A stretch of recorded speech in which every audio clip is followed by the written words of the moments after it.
What's up, everybody? Welcome to Motivation with an Edge presents Raising My Daughter in This Fucked Up World, part 13, Her versus Her. First, it's cool, man. I think my daughter is here for Valentine's Day or whenever this airs a couple days ago, and it's really cool, man. One of the things about me, I guess I enjoy about myself, I'm able to articulate my thoughts and feelings quite well, to the detriment, of course, sometimes, but just the thought is ingrained in my head. My daughter just watching me just say the sweetest things I could possibly say to another person, to my beautiful daughter's face. Just like it's, anyway.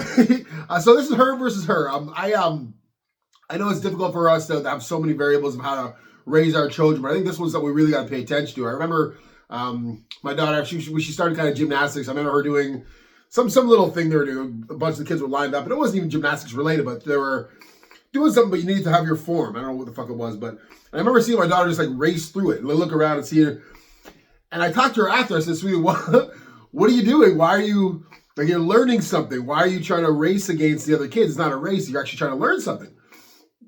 And it caught her head differently because that's a natural instinct.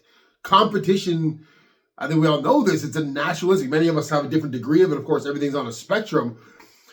But I talked to my daughter and I realized how early I had to nip that in the bud, because we have that instinct.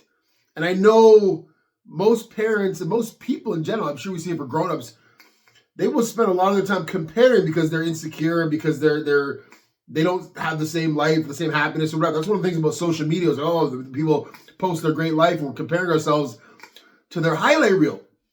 But the hardest thing for our children to understand is, like, they're still insecure. Not because they're insecure like in the convention says, but they're not secure about themselves. I'm not saying my daughter, but I'm sure that's what we have to worry about as parents. So if we're not telling them that this is you versus you, your whole life should be this beautiful journey of you trying to improve yourself for yourself or whatever you're doing, versus you worrying about these other fucking chumps and what they're up to.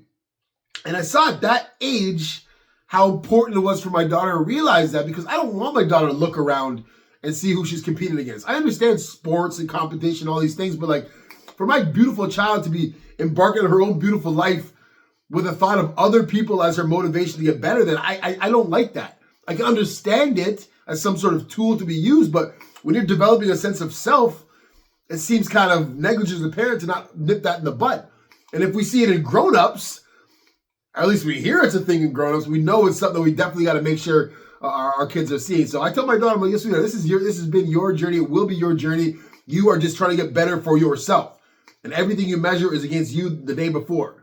It sounds like some motivation 101, but in rational speaking, practical speaking, to understand it's just you trying to get better with yourself every day gives a beautiful, unstressful, is not a word, a less stressful path, because you're fighting yourself to get better instead of the world around you. And it's difficult to do because our kids are, again, trying to figure out a sense of self. And when you see other people passing you, whether it's their physical attractiveness, whether it's their skill set, whether it's their grades in school, if you have a kid worrying about comparing themselves to everybody else, they're fighting the wrong battle as far as I'm concerned. So anyway, thanks, guys. I hope that helps. Have a great day. Bless you. Thanks for sharing, liking, subscribing, whatever you can do. Bless you. Take care. See you soon.